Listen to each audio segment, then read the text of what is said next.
নমস্কার বন্ধুরা, SS story reader চ্যানেলে সবাইকে স্বাগত। আজ তোমাদের যে গল্পটি শোনাতে চলেছি তার নাম প্রায়শ্চিত্ত। আমার সমস্ত শ্রোতা বন্ধুদের কাছে অনুরোধ, গল্পটি ভালো লেগে থাকলে ভিডিওটি লাইক, শেয়ার, সাবস্ক্রাইব অবশ্যই করবেন। তাতে আমি ভিডিও বানাতে অনুপ্রাণিত হই। তবে চলো শুরু করা যাক। ও আমার গায়ে তোমার গন্ধ পায়। কি বলছো তুমি? এও কি সম্ভব? তুমি জানো না অনিমেষ, আমার শরীরে তোমার একটা বুনো গন্ধ লেপ্টে থাকে। আমিও পাই সেটা, ও তো পাবেই। তোমার শরীরে কি করে পায় ও গন্ধ? ও কি তোমায় ছোঁয় নাকি? না, আবার হ্যাঁ। আজও তুমি ওকে এড়াতে পারলে না। এত মাস হয়ে গেল। ওকে অতিক্রম করার সাধ্য কোথায় আমার? তুমি ভুল বুঝেছো অনিমেষ। আমি তোমাকে ভালোবাসি, কিন্তু সৌগত আমার স্বামী। আমার 15 বছরের অভ্যাস, তাকে কি করে পার করে ফেলবো? এতটা সহজ নাকি? আজকাল ও যে কি একটা খোঁজে আমার শরীরে, কি যেন বলতে চায়। ওর কথা না বলা চোখে কষ্টটা ছুঁয়ে যায়। ধুর, যত তোমার মনের কল্পনা। এত বছর কিছু বুঝলো না, হঠাৎ তুমি ওর চোখে কষ্ট দেখতে পেতে শুরু করলে। আর ও এত দেখতে পাচ্ছে কি করে বলো তো? যত সব। অরুণিমা চুপ করে তাকিয়ে থাকে জানালার কাচের বাইরে। গাড়ির উইন্ডস্ক্রিনে বৃষ্টি ঝাঁপিয়ে পড়ে হঠাৎই। অরুণিমা দমকে দমকে কেঁদে ওঠে। অনিমেষকে বাড়ি পৌঁছে গাড়ির মুখ ঘোরায়। ঘরের মধ্যে বিছানার একদিকের দেওয়ালে বেশ কিছু আর্টিফিশিয়াল ফার্ন লাগানো। বেডরুম থেকে ড্রয়িং রুম নানা রকম পাতাবাহার ও অর্কিডে সাজানো। কিছু তার মধ্যে আসল ও কিছু আর্টিফিশিয়াল। এই ঘরটা বড় যত্ন করে সাজিয়েছিল সৌগত। ও আসলে বরাবরই সংসারী ঘরোয়া টাইপ, আর অরুণিমা খোলা হাওয়ার মতো, মেলে দেওয়া পালের মতো। তাই কি সৌগতের এত সন্দেহ? সন্দেহ করে করে সুস্থ সম্পর্কটাকেই হারিয়ে ফেলল। অরুণিমা রান্না বান্না সারে। চিংড়ি মাছের মালাইকারি বসাতেই সৌগত যেন গন্ধ পেয়ে চলে এলো। পিছন থেকে জড়িয়ে ধরল ওকে। উফ বলে ছাড়িয়ে নিল অরুণিমা নিজেকে। এখন আর এত ন্যাকামি করে কি হবে? যখন দরকার ছিল তখন তো আর করনি, জ্বালিও না। সৌগত মুখটা যন্ত্রণায় নীল হয়ে গেল। তুমি কি ভেবেছ এত সহজে ছেড়ে যাব তোমাকে আমি? আর তোমার শরীরে ফুল ফুটাবে অন্য কেউ? একদিন এই বাড়িতে যদি সে আসে, তার রক্ষা নেই। কেউ বাঁচাতে পারবে না তাকে, কেউ না। সৌগত চলে গেল। কেমন একটা ভয় গ্রাস করতে লাগলো অরুণিমাকে। সত্যিই কি ও অনিমেষের ক্ষতি করবে? কোনো দিনই কি অনিমেষকে ও নিজের করে পাবে না? না খেয়েই ঘুমিয়ে পড়ে অরুণিমা। ঘুমের ঘোরে হঠাৎ টের পায় কে কাঠি কাঠি আঙ্গুলে ওর শরীরে হাত বোলাচ্ছে। গলা শুকিয়ে আসে অরুণিমার। মনে হয় ওই কাঠি কাঠি আঙুল যে কোনো সময় গলা টিপে ওর শ্বাসরুদ্ধ করে দেবে। সৌগত আবার এসেছে। দাঁতে দাঁত চিপে চোখ বুঝে ঘুমের ভান করে ও। একটা হিম শীতল নাক ওর বুকে থেকে বড় বড় নিঃশ্বাস নিচ্ছে ছায়ামূর্তিটা। অনিমেষের গন্ধটা পাচ্ছে বোধ হয়। ফিস ফিস করে শ্বাস ফেলছে সৌগতর ছায়া। ধীরে ধীরে গড় গড় করে একটা আওয়াজ আসছে এখন ওর গলা থেকে। কি ভীষণ! উফ! একটা হিম শীতল স্রোত বয়ে যাচ্ছে অরুণিমার শির দ্বারা বেয়ে।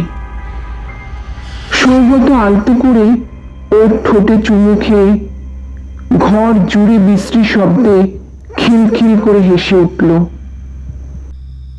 মনে রেখো, যার গন্ধ তোমার গায়ে তার নিস্তার নেই। সৌগত চলে গেছে। প্রচন্ড ভয় পেয়ে বিছানায় উঠে বসেছে অরুণিমা। ফোন করে অনিমেষকে। অনিমেষ, ও তোমাকে ছাড়বে না। তুমি চলে যাও আমাকে ছেড়ে, প্লিজ। কোনো বড় বিপদ হওয়ার আগে চলে যাও। তোমার এই রাত দিনের হ্যালুসিনেশনের থেকে তুমি বেরো অরুণিমা। আমার অসহ্য লাগছে। সৌগত মরে ভূত হয়ে গেছে কবে, আর আর তুমি এখনো ওর সঙ্গে ঘর সংসার করছো। নিজের কানে একটু লাগলো কথাটা। সৌগত মরে ভূত হয়ে গেছে কবে? অরুণিমা বলল, আর কোনো দিন তোমার সাথে আমি দেখা করব না অনিমেষ। আমাদের সম্পর্ক এখানেই শেষ। বাই। ফোন রাখলো অরুণিমা। বালিশ বুকে করে অনেকক্ষণ কাঁদলো। দেওয়ালে দেওয়ালে প্রতিধ্বনিত হতে থাকলো সেই কান্না। অরুণিমা হঠাৎ অনুভব করলো আরো কে যেন কাঁদছে। দুজনেরই কান্না এ দেয়াল থেকে ও দেয়ালে আছড়ে পড়তে লাগলো। জ্ঞান যখন ফিরল, দেখলো সারা ঘর ওলটপালট। রান্নাঘরের থেকে রান্নার জল ধরে রাখা হয় যে ডেকচিতে, সেটাকে কে যেন এনে আছড়ে ফেলেছে বেডরুমের মেঝেতে। সেই জল গড়িয়ে এসে অরুণিমার চুল ব্লাউজ সব ভিজে গেছে। বিছানার চাদরটাকে গড়িয়ে যাওয়া জলের উপরে ফেলেছে কেউ, অথচ দরজা বন্ধ ভিতর থেকে। অরুণিমা বুঝল কার কাজ। সৌগত মারা গেছে 3 বছর হলো, কিন্তু আজও ফিরে ফিরে আসে বারবার। শুধু ওর ডেথ সার্টিফিকেটেই ও নেই। অরুণিমার সংসারে সৌগত একই রকম ভাবে আছে। ওর ভালোবাসায়, ওর হিংস্রতায়, ওর ঘর গোছানোতেও। এই জন্যই জল গড়িয়ে আলমারির তলায় ঢুকে যাবে এটা সৌগত সহ্য হয়নি। চাদর ফেলে আটকেছে। সৌগত ঘরোয়া হলেও অসম্ভব মদ্যাসক্তি ছিল, আর মদ খেলে ওর মনের মধ্যে খেলা করা অজস্র সাপ ফনা তুলে উঠত। প্রতিটি নিঃশ্বাসে তার উগরে দিত সন্দেহের বিষ।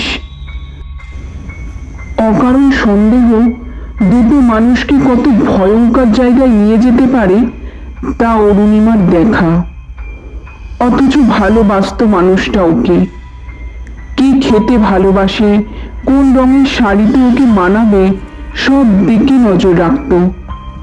কিন্তু অন্য কেউ প্রশংসা করলে সহ্য করতে পারত না। অরুণিমার প্রমোশন হয়েছিল বলে একবার গরম ইস্ত্রি হাতের উপরে চেপে ধরেছিল। বিশ্রী পোড়া দাগটা এখনো আছে। সৌগত অ্যাক্সিডেন্টে মারা গেলে অরুণিমা যেন এই অত্যাচার থেকে হাফ ছেড়ে বেঁচেছিল। সুখের চেয়েও ওকে আচ্ছন্ন করেছিল এক স্বস্তি। কিন্তু সৌগত মারা গিয়েও এই বাড়ি ছেড়ে কোথাও গেল না। প্রথম প্রথম খুব ভয় লাগলেও এখন কিরকম গা সওয়া হয়ে গেছে অরুণিমার। তবে রাতে ওর শরীরের উপরে ঝুঁকে পড়াটা অরুণিমা কিছুতেই নির্লিপ্ত থাকতে পারে না। ভয়ে দিন দিন ক্লিষ্ট হচ্ছে অরুণিমার শরীর। একমাত্র আশ্রয় অনিমেষের আদরটুকু। কিন্তু ওর শান্তি সইবে কেন সৌগতর? মরে গিয়েও সন্দেহ করেই চলেছে। পার্থক্য এটাই, এখন আর সন্দেহটা অমূলক নয়। আজ সারা দিন অরুণিমা বেরোয়নি কোথাও। খুব জ্বর গায়ে। ফোন বেজেছে বহুবার, কিন্তু অনিমেষের ফোন ও আর ধরবে না। সারা দিন ওঠার ক্ষমতা ছিল না অরুণিমার। রান্না বান্না কিছুই হয়নি, খাওয়াও হয়নি। জ্বরে অচৈতন্য অবস্থায় হঠাৎ অনুভব করলো মাথায় একটা ঠান্ডা আরাম।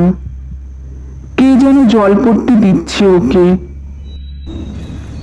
চোখ খুলে সৌগতকে দেখতে পেল না কোথাও, অথচ পাশে বাটিতে ফ্রিজের ঠান্ডা জল রাখা, আর কপালে জলপট্টি।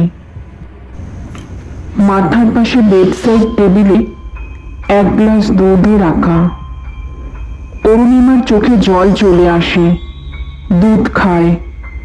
গ্লাসটা রাখতেই দরজায় আওয়াজ পায় কে যেন ছিটকিনি খুলে বাইরে চলে গেল।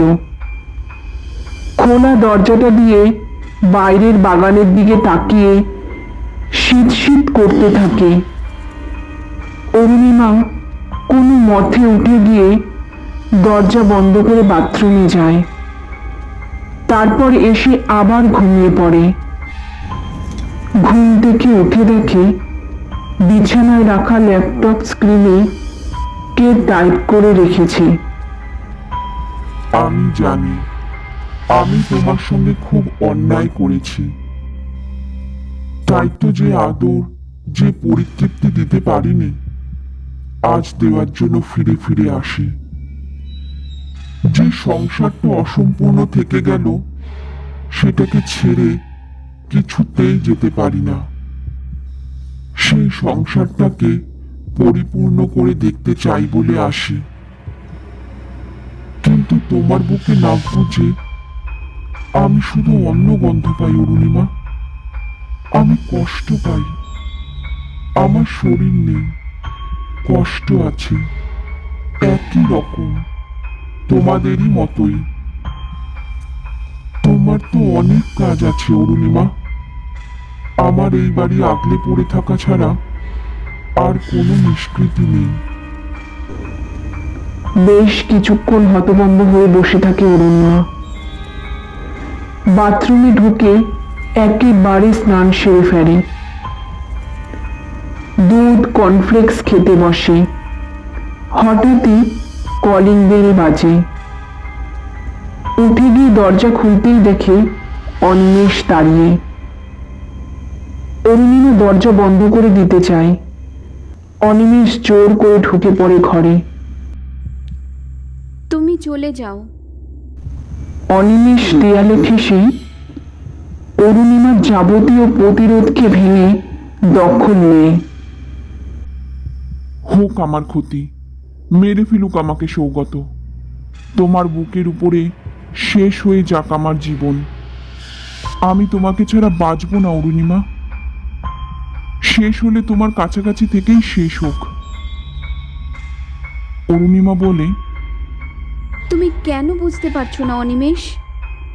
ওর জীবদ্দশায় আমি কারোর ঘনিষ্ঠ হইনি, তাও ও আমাকে কত শারীরিক অত্যাচার করেছে। আর আজ যেখানে আমি তোমাকে সত্যিকারের ভালোবাসি, তোমার শরীরের মধ্যে আশ্রয় খুঁজে পাই, ও ছেড়ে দেবে? দেবে না। হঠাৎ করে ঘরের দরজা জানালাগুলো আপনা আপনি খোলা বন্ধ হতে লাগলো। ড্রয়িং রুমের ঝাড় লণ্ঠনটা হাওয়ায় যেন দোল খেয়ে ছুটে আসে অনিমেষের মাথা লক্ষ্য করে। অনিমেষ কোনো মতে বাঁচল।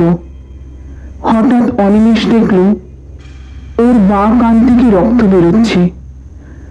ও ভয়ে চিৎকার করে উঠল। দরজা খুলতে গেল। ছিটকিনিটা শরীরটার যেন 100 কেজি ওজন, নামাতে পারছে না কিছুতেই। এদিকে অনিমেষের নাক দিয়ে রক্ত বেরোচ্ছে সমানে। ও বসে পড়েছে, যন্ত্রণায় কাতরাচ্ছে। ঘরময় একটা হিস হিস গরম নিঃশ্বাসের শব্দ। অরুণিমার শরীরে হঠাৎ একটা শক্তি এসে যায়। সোজাসুজি গিয়ে জড়িয়ে ধরে অনিমেষকে। জানলার কাঁচ ভেঙে ছিটকে আসে অনিমেষের দিকে। অরুণিমা হাত দিয়ে আটকাতে চায়, হাত কেটে গল গল করে রক্ত পড়তে থাকে। তুমি আর আমাকে কষ্ট দিতে পারবে না। এত বছর পরে আমি অনিমেষকে দেখে বুঝেছি সত্যি ভালোবাসা কাকে বলে। দেখো, ও আমার চোখের সামনে কষ্ট পেয়ে মরে যাচ্ছে, তবু ওর চোখে কোনো অনুতাপ নেই, আমার প্রতি রাগ নেই ছেড়ে চলে যাওয়ার চেষ্টা। তুমি যেমন করে ভালোবাসা বোঝো তেমনটা ভালোবাসা নয় সৌগত, কিছুতেই নয়। ধীরে ধীরে জ্ঞান হারাচ্ছিল দুজনে, রক্তে ভেসে যাচ্ছিল দুজনের গা। অরুণিমা শুধু অনুভব করলো একটা সাপ যেন ওর শরীরে জড়িয়ে পাক খেতে খেতে চলে গেল। চোখ খুলতে দেখে প্রতিবেশীরা, রমাদি, অতনুদা, ত্রিদীপদা দাঁড়িয়ে। নিজের খাটে শুয়ে আছে অরুণিমা। শশু ব্যস্ত হয়ে অনিমেষকে কোথায় খুঁজতে চায়। রমাদি আশ্বস্ত করে অনিমেষ ঠিক আছে। অতনুদা এগিয়ে এসে বলে, কাজটা হালকা করে লেগেছিল ভাগ্যিস, ভেন কাটেনি। হাতের ব্যান্ডেজটা খেয়াল করে এতক্ষণে অরুণিমা।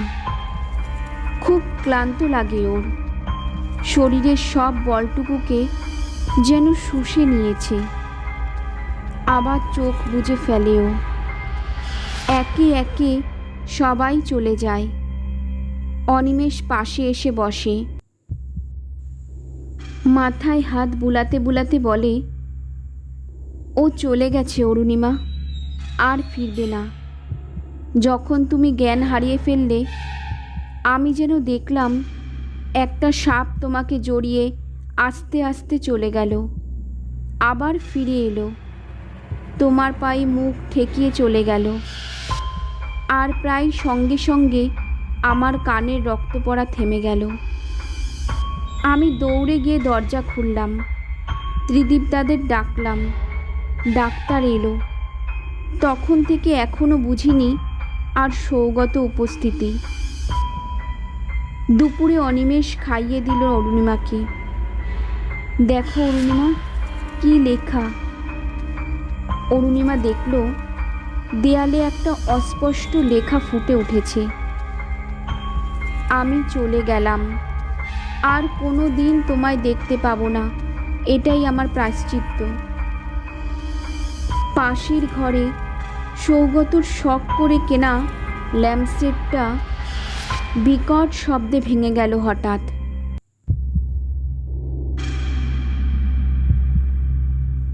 বন্ধুরা, গল্পটি তোমাদের কেমন লাগলো তা একটি কমেন্টের মাধ্যমে আমাকে অবশ্যই জানিও। ভালো লেগে থাকলে ভিডিওটিতে একটি লাইক আর চ্যানেলটি সাবস্ক্রাইব করে আমার সঙ্গে থেকো। ধন্যবাদ।